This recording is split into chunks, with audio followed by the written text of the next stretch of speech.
All right, this is Module 23, Areas of Circles and Sectors. First thing I have to introduce is the area of a circle, which again is a middle school mathematics indicator. Area of a circle, you take pi, which either can be pi in your calculator or just the number 3.14, times the square of the radius. So this is one of your formulas that you need to know. And again, it's something you've seen before. All right, example 1, use the formula for area of a circle. It says find the diameter of the CD that has the area of 113.1, and you see centimeters squared, so now we're going to be dealing with square units in this case. So I know I have my area is 113.1. It says find the diameter. So what I'm going to do is I'm going to plug it into my formula, pi r squared equals my area. Okay. If you solve, you should get roughly about 6 centimeters for the radius, and that means that the diameter has to be 12 centimeters because you times it by 2. So the setup of it, 113.1 equals pi times your radius squared. We don't know what our radius is, so I divide by pi. Divide by pi. You get roughly about 36 if you rounded it, equals r squared. Take the square root of both sides. Technically, you have a plus or minus, but in this case, we are dealing with a distance, so that means you only have the plus.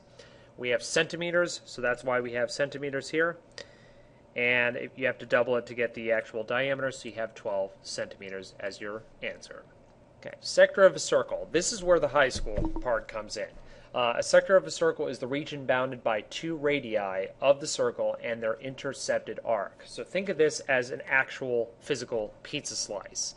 So AB here is your actual pizza slice.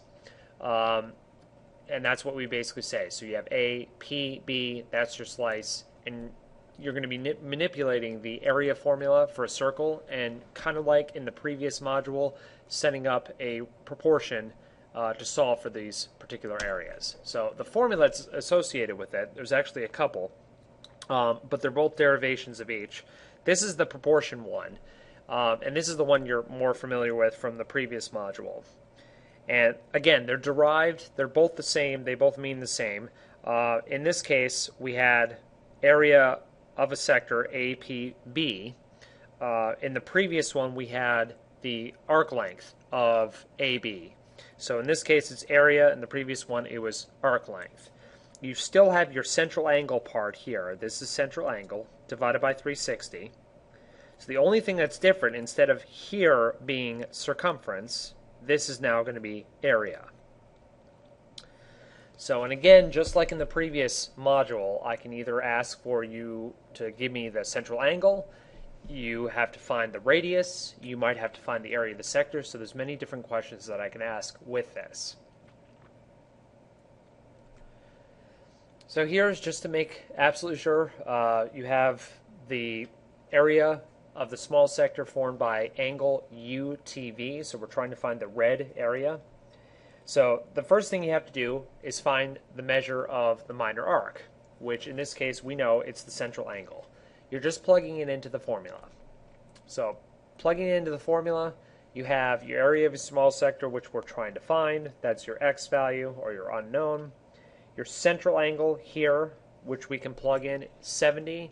And we also know that 8 is given to us. That's going to be your radius. So when you plug these all into the formula, you should get 70 over 360 times pi times 8 squared, the radius squared. When you plug this into a calculator, you should get roughly around 39.1. But again, since we do not have units, you need to make sure you have either u squared or units squared because we are talking about area. Okay, next one. Again, just to make sure you got the concepts, it says use the diagram to find the area of the larger sector, or the large sector. So that's actually finding the area of the blue, because that's the large sector. So if we know our central angle here is 120, what does that mean that this angle here is? Well, you do 120, since the entire circle adds up to 360, you do 120 from 360, which give you 240. So the setup of it, we have the area of sector equals the central angle, which we found out was 240 because we had to do the 360 minus 120, divided by 360, times your area, which is pi times the radius, which in this case is 14, quantity squared. And when you plug that into a calculator, you get roughly around 410.5 feet squared. Again, because it's area, you have to make sure you have your proper units here. Okay, how can I complicate this a little bit more? So it says use the diagram to find the area of the circle. So now we're trying to find the area of the circle in this case. So if I know in my formula I have my area of my arc, or my sector, which in this case is 35 meters squared, that's the first part of my formula. That equals my central angle, in this case I know is 40 degrees, so that's my central angle, divided by 360. Again, what you can do is say that it's times pi r squared, but we're trying to find the area of the circle. So it'd be much easier just to say, okay, I'm going to solve for A, my area. If you times by pi r squared, you could solve for r, take the square root and find out what r is, but then you'd be plugging it right back into your pi r squared formula to figure out the area. So you'd basically be doing two unnecessary steps. So in this case, what I see, I can simplify this. I get 1 over 9, and I'll multiply by 9 on both sides to get rid of the fraction, and you get roughly about 315 square meters. So that's your area. And it's square meters because, again, you're talking about area.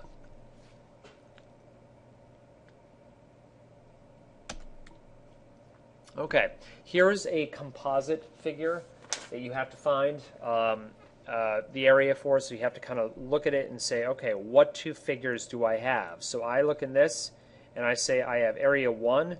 That looks like a triangle, and it's a right triangle. So what do we know is the area of a triangle? So you do 1/2, your base in this case we know is 7 because that's the one that's on the floor. The height, which is the perpendicular segment, is also 7 because we have base here, we have height here. If you multiply this, you get 49 over 2, or 24.5. You will have to add that to the second area. So A2 looks like a half circle. So that means you're going to take your area of your circle, which is pi, times the radius, which we know in this case is 3.5. Remember, you have to divide the radius by 2, or the diameter by 2 to get the actual radius, and square that. Once you do that, since it's a half circle, you would divide it by 2. So when you calculate these two, you would add them together and you would get 43.74 meters squared. So this is an example, again, of a composite figure. Okay, so we have find the area of the shaded region. Again, a composite figure. So I'm going to ask you guys to pause the video and try and work it out on your own and see what you can come up with.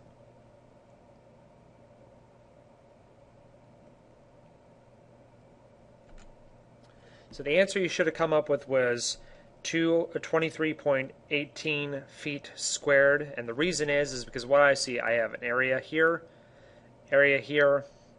and these two actually count as a third area of a circle. So I have 3 circles. So I do 3 times pi times the radius, which in this case would be 3 squared.